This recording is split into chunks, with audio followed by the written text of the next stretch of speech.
Well, a lot of the Eagle games have been released, including Week 1 and Week 2. Troy Aikman raves about Jalen Hurts, and Kyle Shanahan cries about the Philadelphia Eagles. The 49ers just can't stop. I'm Thomas Mott. This is the Thomas Mott Show.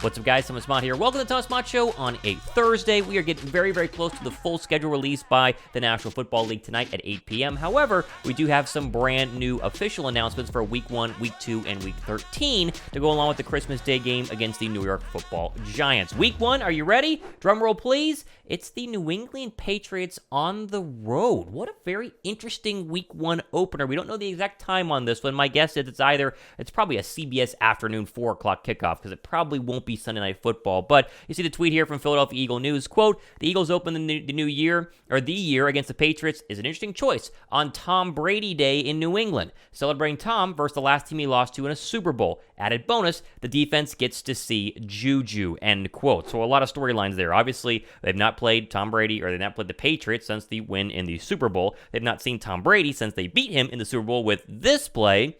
And then, of course, you have Juju Smith-Schuster, one of the most annoying wide receivers in the National Football League, who was all over trying to make fun of Darius Slay and James Bradbury and the rest of the Philadelphia Eagles after he beat the Chiefs, although it really was the Chiefs beating us, not really Juju Smith-Schuster, but I digress. This is your opener. I would rather have played them not on Tom Brady Day because they're going to be extra motivated on Tom Brady Day, but you'd also rather go to New England early on in the year because New England's beautiful in September and October versus going there in November or December. What do you guys think? Of the opener, it being the Patriots, let me know down below in the comment section. If you think it's going to be 1-0 or Philadelphia 1-0 after that one, give the show a thumbs up.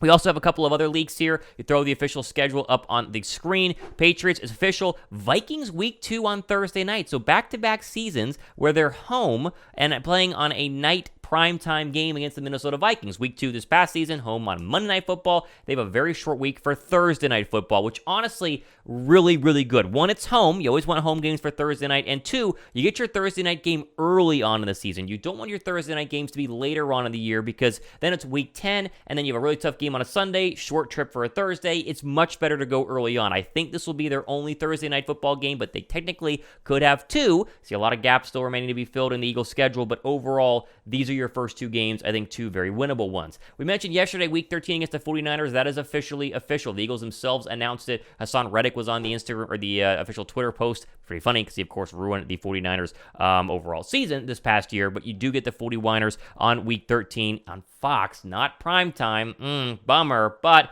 what are you going to do? I'm very excited about this one. What's funny, though, is the fact that Kyle Shanahan was already asked about this game yesterday. Look at his response. This is what Kyle Shanahan said, the Niners head coach, on playing Philadelphia in Week 13. Quote, I am glad we're not playing Philly Week 1.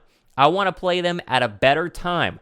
I want to make sure our whole team is right there. We'll feel like we didn't get to do it last time, and I'm ready to go back again. So, again, another 49er person crying about the fact they weren't at full strength in the NFC title game. Well, maybe, Kyle, if your play call didn't involve a tight end blocking Hassan Reddick, you wouldn't have ruined the throwing arm of Brock Purdy and might have had a chance in that game, although your defense didn't do anything. But we don't want to talk about that, right? That's relevant, right? Okay, here's the deal. My question for the 49ers is, which quarterback will you be on by Week 13? Is Brock Purdy going to be back? Is he going to be good? Are you going to go with Trey Lance, the quarterback you traded up a boatload of draft picks to go up and get? Is it going to be Sam Darnold? How many quarterbacks will you have injured by Week 13? Let me know how many you think they'll have injured by Week 13, because for whatever reason, that's what Kyle Shanahan does. It's what he always does whenever he tries to figure out the quarterback spot. He either does a poor job drafting somebody, or they get injured way too early and then can't develop a no good quarterback. So it's just funny. It's just... Oh, man, the 49er rivalry is something I did not expect to happen between the Philadelphia Eagles and San Francisco. They're two very different football teams on different sides of the country. You know, San Francisco was always kind of just, another good football team. Now it's like the hated rival outside of the division, and we get them Week 13. I do hope both teams are at full strength, though. That way there's no more crying, no more whining, as the Niners have done all offseason long. Okay, I want to go over here to a Get Up segment that was earlier this morning as Troy Aikman was asked about the Eagles and what they did this offseason, most specifically Jalen Hurts. Even the former Cowboy can't deny how good the Eagles look. What the Eagles have done, Howie Roseman's been amazing. I mean, he really has for a number of years. And what he was able to pull off this year in the draft, I just think there's no real weaknesses on that team. I was impressed, Ryan, We had them against Tampa Bay following the 21 season and knew that they had a ways to go at that point. And the work that Jalen Hurts put in last offseason when we had them the second week of the year, it was obvious how much time he had spent. So I'm a big fan of his. I like the Philadelphia Eagles. They're certainly the team to beat. A lot of high praise. A lot of high praise there. Obviously talking about the draft as well. We all know Troy's a closet Cowboy homer, and when he was on Fox, now at ESPN, he was every single Cowboy game Troy would call. You could tell he's obviously still got the Cowboys, star in his heart. And again, Hall of Famer, talking about winning Super Bowls with Dallas. Last time Dallas was really relevant was Troy when Troy Aikman was their quarterback. But it is funny to see someone like even him having to sit back and go, okay, wait a second, these guys are really, really good, and I'm worried about my Dallas Cowboys. It'll be interesting to see when the Eagle-Cowboy matchup will be on the schedule tonight. Again, I'm going to do a show probably later tonight once we get the entire full schedule, breaking down wins and losses, giving you a full projection as well and prediction. But I do think if you're going to get one early, hopefully you get that primetime Sunday night game. Both Cowboy games should be, but we will wait and see. When do you think the Eagle-Cowboy game will be? Let me know down below in the comment section.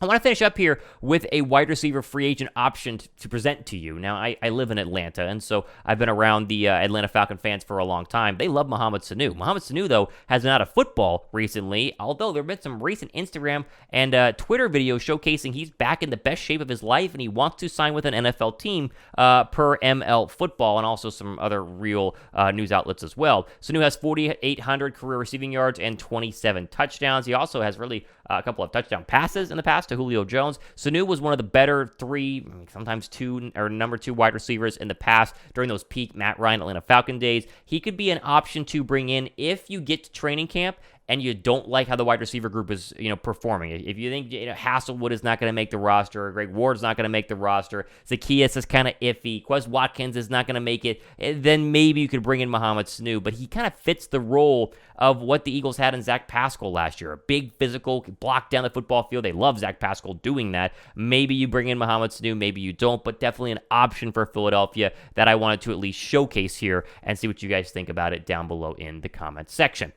Now, tonight, obviously, 8 p.m. Eastern Time, you will be having the official schedule release. I don't know if they're going to give the Eagle one instantly or they're going to wait a little bit. It's my girlfriend's birthday. I'll be out to dinner with her, and so my show will be a little bit later on. Thumbs up for my girlfriend having her birthday as well. Love you, baby. But at the same time, make sure you still subscribe, hit the notification bell, because I will be doing a video tonight to preview a full breakdown of the Eagle schedule. I'm going to try to give you my full prediction in terms of wins and losses as well. Always fun, but always, almost irrelevant just because you never know what they're going to win and lose. But I do think 12 to 13 wins is very possible with this football team, but I'm fascinated to see primetime games. I want to know how many times they're going to put Jalen Hurts in primetime, because it seems criminal to not put this roster in front of the nation instead of just 1 o'clock kickoffs on Fox as often as humanly possible. So we'll see what happens tonight. Make sure you guys stay back and be sure to stay tuned and subscribe. We'll have the full breakdown here on the Thomas Mott Show. I'm Thomas Mott, running out of time here on a Thursday. Plenty more stuff happening next couple of days and weeks. This has been the Thomas Mott Show.